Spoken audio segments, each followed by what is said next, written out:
If you can still Google your own name online, don't get too excited, you're already one step behind the world. Starting January 1, 2026, the United States officially enacted a law called the greatest fracture in digital human civilization. Every citizen must participate annually in a nameless day. On this day, no one is allowed to display real identity information online or post content containing names, photos, locations, or personal symbols. Violations trigger automatic data blocking by the system, and after 3 consecutive offenses, offenders face digital identity freezing, a social sanction equivalent to digital death.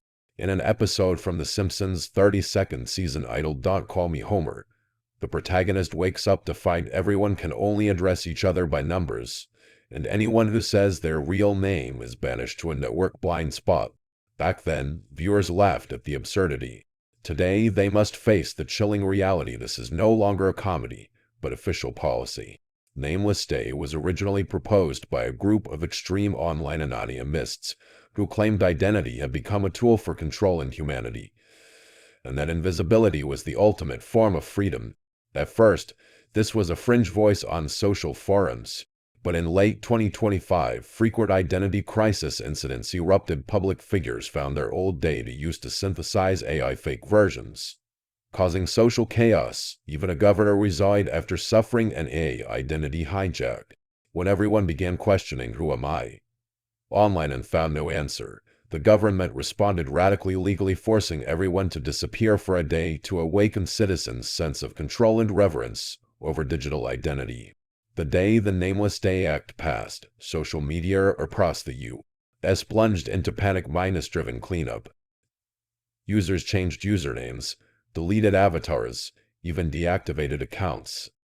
Interestingly, AI-generated content surged sharply, since only programs without identity were free to speak that day. This eerie silence was dubbed by media as the solemn moment of the digital world. Reality was even stranger. All street cameras automatically switched to blur mode. The government issued face concealment advisories. People were forbidden to wear name badges in public. Electronic door plates went dark. Delivery labels became blank. Schools stopped calling students names, and doctors used only patient by numbered.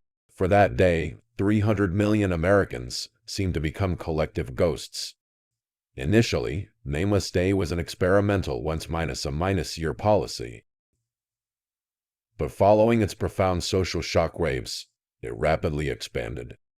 By March 2026, 5 states jointly proposed upgrading Nameless Day to a monthly digital silence day, integrating an anonymity-first algorithm that defaulted to blocking verified users and prioritized anonymous posts. Anonymity thus became a digital noble status. People stopped asking "Who are you?" in comment sections, instead judging whether you were nameless enough. This trend quickly reshaped social platform ecosystems. Major platforms rolled out identity posting features, encouraging users to replace self-expression with symbols, emotion tags, or random avatars. Some extremist communities even organized identity burning ceremonies, streaming the destruction of old IDs, social profiles, and photos, a symbolic rebirth as nameless beings. One participant shouted passionately in a video, "Names are humanity's greatest prison." Simpsons fans later edited this clip alongside scenes from "Don't Call Me Homer," showing near-identical parallels. Homer throwing his name tag into a fire and declaring, "I'm not Homer, I'm just another you." More unsettling was Aya's role as an arbiter in this identification trend. The U.S. Information Security Agency and Open Truth jointly developed the True Recognition Mechanism, which on Nameless Day detects any attempt to reveal identity in real time. AI holds the power to instantly revoke, block, or freeze social permissions. OK influencer was flagged for wearing a Team Ines shirt with their own name on Nameless Day, triggering the anonymity punishment protocol. Their account was frozen for 72 hours. All related videos subjected to digital fogging, blurring, demotion, delayed posting, symbolically evaporating from the network. This punishment system, called the New Digital Code, was officially incorporated into nationwide social media regulation in June 2026. Its most controversial rule was the self-referencing law. If a user strongly expressed first-person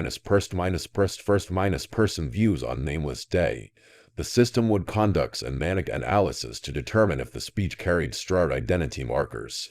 Violations triggered shadow silencing. Your messages were sent, but invisible to others. In simple terms, you'd think you were speaking, but the social system had muted you. The Simpsons satirized this phenomenon in that episode when Homer loudly shouted his full name trying to halt the chaos. Everyone Sears muted him. Even the background music fell silent. He sat on the couch in the finale as a system voice echoed, "Your identity is temporarily not permitted." Today, this cold reality is stepping out of cartoons into our lives. By the end of 2026, public discourse about Nameless Day had moved beyond policy to deeply reshape humanity's sense of self. A group of scholars and thought experimenters called post-name began advocating abandoning old-style identities based on names, faces, and family backgrounds. They argued names were outdated labels, tools of surveillance forged by the triad of state, capital, and algorithms. A neurophilosopher at MIT even declared in a TED talk, "True freedom is freeing consciousness from the shackles of names." Driven by such views, a new digital social firm emerged underground the D-identified network. In this network, there were no user lists, no chat histories, no concept of I. People recognized each other only by code snippets, emotion races, or movement paths. You couldn't tell if your interlocutor was male or female, their origin or age. They communicated through blurred expressions, encrypted voices, or pure rhythmic signals. Surprisingly, this extreme anonymous social system quickly attracted many teenagers simply because they no longer had to be defined by their original identities. Governments initially tried to suppress such systems but found them untraceable not because of encryption, but because of selflessness. You cannot catch someone without a name, face, or fingerprint. Regulators shifted strategies, no longer trying to block anonymity, but to institutionalize it. In early 2027, the U.S. Digital Ethics Committee proposed the Identity Stratification Act, dividing citizens into 3 tiers named, pseudonymous, and nameless, each with different access to social services.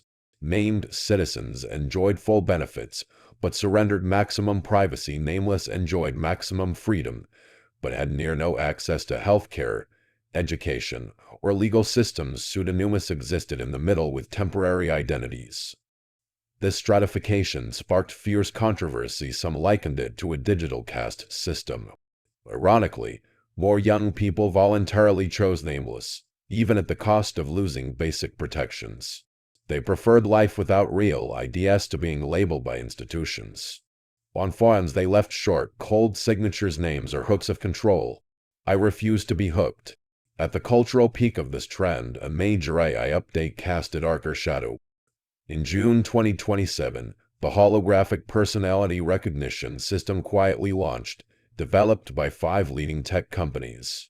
They claim to identify a person's behavioral signature from patterns, speech rhythm, click habits, and biological reactions, even in complete anonymity. In other words, removing all external markers no longer ensured anonymity. Marketed as network security protection, its essence was true anonymity no longer exists. The Simpsons aired an episode dubbed The Most Unreal One, where everyone lost their names. The town communicated only through gestures, and characters struggled to find the answer to "Who am I?" Lisa recalled her name through an old photo, but burned it at the end, telling viewers, maybe forgetting is a form of evolution. What once seemed philosophical metaphor now feels like a human consideration, making remembering who you are an obsolete behavior. By the end of 2027, Nameless Day expanded into a Nameless Week. During this week, no institution could request user ID. Electronic footprints were automatically masked, and all interactions simulated solely through behavior traits. Even major dating platforms launched blind matching. You wouldn't know your partner's identity or see photos matches were based only on emotional flow intensity exchanged anonymously. Shockingly, this anti-human social mechanism boosted match rates by 43%. Human society was algorithmically dismantling self into modules, then recombining into a new relationship model, one independent of names, backgrounds, or even memories. What truly frightens behind this system is the rise of collective identity shells. More and more people forget their original accounts, life trajectories, even real experiences. They live in a world filled with numbers, tags, and emotion algorithms, but can no longer trace their origins. This was the final scene. The Simpsons left as a family sitting in the living room as the TV broadcast, "System identity maintenance in progress, please wait." Homer turns to the family and asks, "Are we family?" Everyone replies in unison, "We're umbers," but we remember laughing together. When memory itself becomes digitalized, when identity becomes completely blurred, what can humans use to confirm each other's existence? If you can no longer mark a person by language, image, or relationships, are they still human? Nameless Day is evolving from policy into a mental state, from legislation into cultural destiny. The Simpsons merely sketched the blueprint of this civilization finale ahead of time, and now we are slowly walking into that picture.